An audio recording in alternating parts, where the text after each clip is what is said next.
This, ladies and gentlemen, is the brand new Moots Vamoots CRD. And a brand new bike from the iconic titanium bike brand that launched way back in 1981. Heck, it's as old as me and probably older than some of you watching right now. It's not often the company launches new bikes, so when they announced the new CRD about a month ago, I got really excited and I was very lucky and very privileged to get a ride on the bike for the last 2 weeks. So a bit of an exclusive here for you Just Ride Bikes fans, and later in the video I'll share my experience of riding the bike and we'll talk about performance, handling and all that sort of stuff later in the video. As you can see, I am dressed ready to ride, and yes, it is absolutely freezing cold here in the UK right now. Winter has definitely arrived just in time for Christmas, but I am dressed appropriately with all the Sportful clothing. If you like the clothing, links are all down below. Get my complete outfit if you want, ready in time for Christmas. And the reason I got excited about this new bike is for 2 reasons. The first one is I have a soft spot for Moots, and I probably am a little biased here if I'm honest. Growing up as a teenager during the 90s mountain bike boom, Moots was this rare exotic brand making these amazing looking, super expensive titanium frames. You never saw one in the flesh, and even as a bike journo for the past 15 or 16 years, you rarely got to see one. So a very rare thing indeed. And that helped to create an aura around this brand. And the bikes are timeless as well. They really tapped into their unique look and identity of the bikes, and that's something they've held on to since the early 80s when they were founded. But this new bike is exciting for one big reason: integration. So the big news on this new bike is a complete absence of exposed cables at the front of the bike. Full integration through the handlebar, the stem, and into the brand new headset and head tube. The only exposed cabling is at the rear derailleur and a small bit of brake hose at the rear brake caliper, but otherwise it's all clean and very modern. Now, when this launched a few weeks ago, it definitely ruffled some feathers of people on the internet, but it's a necessary and essential move, I think, for Moots, because the trend for high-end race bikes like the Pinarello Dogma F, the Specialized Tarmac SO7, the Colnago C68, to name just 3 examples of high-end bikes that will compete with a new CRD, all have full internal cable routing. And it's clear that while many people hate on it, there are lots of people who want it and won't buy a new bike unless it has full internal cable routing. So a necessary, essential step and a reflection of the trend in the road bike market. And if Moots wants to appeal to that customer buying that sort of bike, this is a way they will do it. And I have to admit, there's no denying how good it looks. Just really clean, no cabling to ruin the elegance of this bike. And yes, you might say it's a nightmare for mechanics, but the maintenance of the headset bearings is likely way down the list of priorities and concerns when buying such a bike like this. It's the way it rides, the way it's built, and all the other details on it matter much more than the shop or home mechanic having to service a headset bearing once in a blue moon. And Moots has achieved this very clean look by using the new Chris King Aeroset headset, first developed for the Envy Melee road bike I featured on the channel about 6 months ago, linked out down below. We also have the same Envy stem and handlebar as well. So we have a straight, non-tapered head tube, 44mm diameter, a regular external cup at the bottom, and the same size external cup at the top. Inside is a normal round stereo tube, and the hoses and wiring go around the stereo tube and into the frame. Unfortunately, the new bike is only compatible with electronic hydraulic disc brake group sets, but it's likely most people buying this sort of frame won't put anything lower than Dura-Race or Ultegra or maybe 105. It's not a bike you'll build up with a budget group set, and most group set manufacturers are going fully down the electronic route, as sad as that may be. I will say the Envy stem looks a bit droopy and doesn't really match a bike in my opinion, but Moots have told me they're working on their own carbon stem and their own titanium stem. Not sure if I meant to tell you that, but I just have. So anyway, so I think this with a titanium stem and a matching tie seat post would really set the bike off and look better than this stem in my opinion. The frame is a stunning example of the expertise that Moots has in-house over in Steamboat in Colorado, where they are based. some of the neatest, smoothest wheels you'll ever see on any frame material. Now the tube set is the classic regular 3/2.5 they've been using for several years on the Vamoots platform. We then have these super skinny, pencil thin 6/4, so a tougher titanium material for the rear stays, and a super slender seat stay bridge just there. I think the rear stays look absolutely amazing and probably my favourite feature on the new bike, and really set the bike off nicely. It's all muscular at the front, oversized tubes and that big chunky head tube, and then really elegant skinny rear stays. And they flow down into 3D printed titanium dropouts, something the company have been doing for several years. And because they've been doing them for several years now, they have been further refined. They saved a bit of weight by improving the structure inside that honeycomb construction, and then just removing excess material, and they look fantastic. They actually serve a purpose as well. They help to really line up the rear triangle in a better way than using regular dropouts according to Moots, and they allow internal cable routing, as we see just there, in a way that would be tricky or impossible with normal dropouts. Because performance usually means stiffness and power transfer, we have a massive bottom bracket with a T47 Chris King bottom bracket inside there. And CRD, by the way, stands for Complete Road Design, and it is their raciest offering, their most agile, responsive road race setup. So we have a short wheelbase, short rear chainstays for that nippy, responsive, agile handling you want from such a bike, and quite a steep head angle and seat angle as well. So typical race bike fare. They have more relaxed offerings in their range, like the Route, which are more of an all-road to gravel setup. You add mud guards and bigger tyres. This bike is optimised around a 28mm wide tyre, but I've got 30 fitted, so you probably can go up to a 32 depending on the tyre and the rim combination, because as you know, wide rims tend to really bulge out a wide tyre bigger than it actually says on the sidewall. If you're lucky enough to be in the position to buy a Moots, and if you are, I'm very jealous, you have a range of options available to you. You can add mudguard mounts and other bits and bobs, but more importantly, you can customize the finish, and they have a range of options to choose from. And they've really mastered this anodizing process that gives incredible colors and fades, like we see here on this brand new Apex finish, designed to evoke motor racing and performance, this sort of speed sensation along here. I think it looks fantastic. This fade, and all that fades, looks really good. But there are other options available. I'll throw some on screen now so you can see what is available to you. But if you don't like this, you can go for a simple logo design. There are loads and loads of options. Now we have to talk about price because, well, you need pretty deep pockets, it has to be said. So a frame set capsule, which includes the frame, the fork, the headset, the stem and the handlebar, will set you back over £9,800, nearly £10,000 just for a frame set. Add a group set, like a Dual Race Di2 here, some nice MV wheels, MV carbon seat post, and you're probably looking north of £15,000. I dare not add up how much a bike costs, but let me know if you want to down below in the comment section. But when it comes to price, well, price is one thing, value for money is another thing, and takes into account a lot more things than just the material cost of a frame.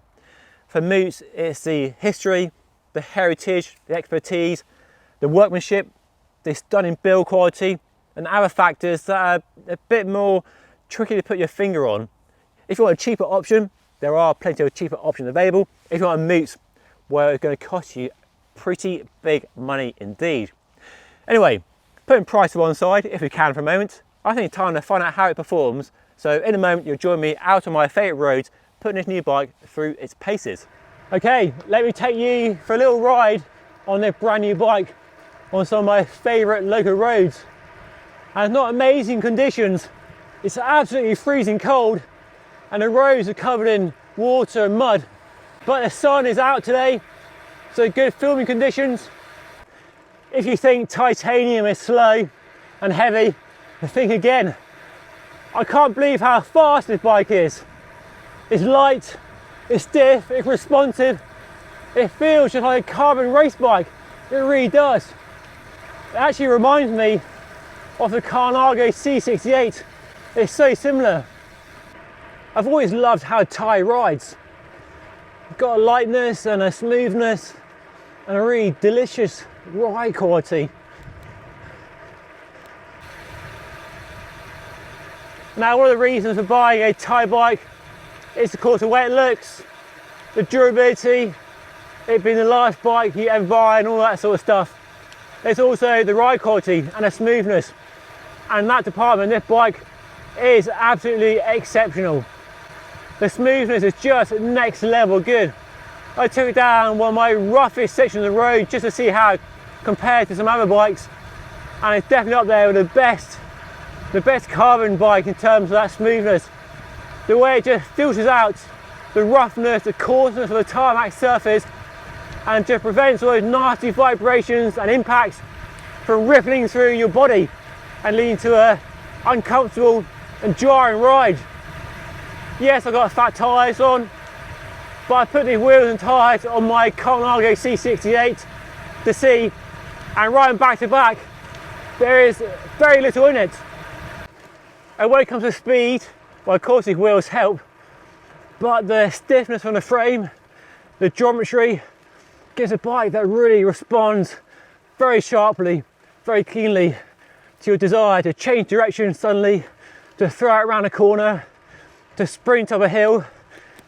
It's just so rewarding. It delivers so much bang for your buck. I mean, there's a lot of bucks in this frame, of course. I love how the combination of the material properties and the way they've worked the material and the geometry gives a bike that's so much fun to ride and so rewarding. Whatever you put in, you get out. Stamp on the pedals, and it launches up the road. It climbs really well too. Loads of stiffness, low weight as well, definitely helps. So it's not slow in the climbs, definitely not a slouch on some of my steeper gradients around here in the Cotswolds.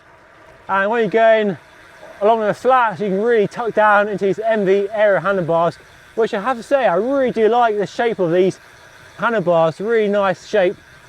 Get really tucked down low and aero, and on the descents it's a lot of fun. That short wheelbase, short rear stays means it really turns, really rotates around the corners, and you hit the apex every single time. It's really satisfying to carve your favourite descents at high speed.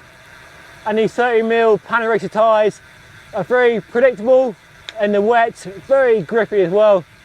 So very sure-footed package. The geometry gives the bike that classic feeling of a race bike in terms of really quite fast steering.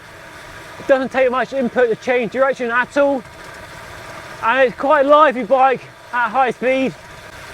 But the material gives plenty of stability when it comes to dealing with rough roads like this. The bike isn't being bucked about at all.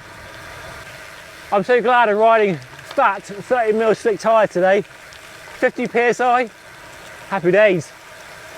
Some mud guards would be nice though. It's pretty filthy right now. A part of me feels really bad for riding a brand new bike in such atrocious conditions, but what can I do? I'm gobsmacked at how well the bike rides and how closely to a bike like the Colnago C68 it rides in terms of how it feels on the road, how responsive it is, and the general performance it offers. And I've ridden titanium bikes in the past, but I've never ridden one where I thought I could buy it instead of that top level carbon race bike. It's all about speed and outright performance. And the fact this bike goes toe to toe with that sort of caliber of bike is just incredible really. Which does raise an interesting question, because here in the UK at least, Thai bikes are bought by, shall we say, gentlemen cyclists who want comfort, durability, reliability, and you put mud guards on and wide tyres, and a bike's not for, they're sporty, but not about racing or going flat out fast everywhere. I don't see people buying Thai bikes in place of a carbon race bike. Whether they're racing or not, Thai is reserved for that older person who wants the comfort and the reliability. But this bike, with the full internal cable routing and how modern it looks, and the fact it rides so extremely well and does compare so well to a carbon flagship race bike, could change all that. So Moots have delivered an absolute banger of a bike, absolutely top level, first class performance, wrapped up in gorgeous looks, and all that Moots history, heritage and pedigree as well. A real brave step into the future, matching the current trend for internal cable routing whilst retaining that classic appearance of a Moots tyre bike. A bike for people grown up on carbon race bikes but fancy something a bit more discerning, a bit more highbrow perhaps, and definitely a lot more expensive. I'd happily own this bike. I'd own it in a heartbeat if I could afford it, which I can't. Anyway, it's freezing cold out here. I can't feel my fingers anymore. My face is going numb. So let me give you some likes and dislikes and my verdict on the new Moots Vamoots CRD. I dislike the price. I get sort of why it's expensive, but nearly £10,000 for a frame set alone is crazy, crazy money. I also dislike the droopy stem, but I think with a tie stem, it would look absolutely fantastic with matching tie seat posts as well. But those are really the only dislikes that come to mind. I love how it looks. I love this new Apex finish. I'm not sure if I would choose it. There are a few others that take my fancy, but I love the way the bike looks. I love all the details on it, the way they package the cabling, that big bottom bracket, and I love these pencil thin rear stays. But more than anything, I love how the bike rides. It's sprightly, it's responsive, it's smooth, sublime. And I love the fact that you can go toe to toe with a top end carbon fibre race bike like the Colnago C68, which is saying something. For a metal bike to ride as well as a top end flagship carbon fibre race bike, it's absolutely incredible. I can't think of another metal bike, steel or titanium, that has made me wonder where my future isn't carbon but actually titanium, if I can afford it of course, because the price is twice what a Colnago C68 is, which puts that into perspective. So to sum up, it's an amazing bike. If you can afford it, buy it, you won't be disappointed. But there are cheaper, more affordable options if you want titanium, and I have reviewed a few previous tyre bikes on the channel, so check out those linked down below and let me know what other tyre bikes would be on your radar if you were shopping for a bike made from this material, because there are quite a few good options on the market these days. Anyway, that's all for today. I'm absolutely freezing cold, so I'm going to find somewhere warm to thaw out my fingers, and I'll see you all again very soon. Thank you so much for watching.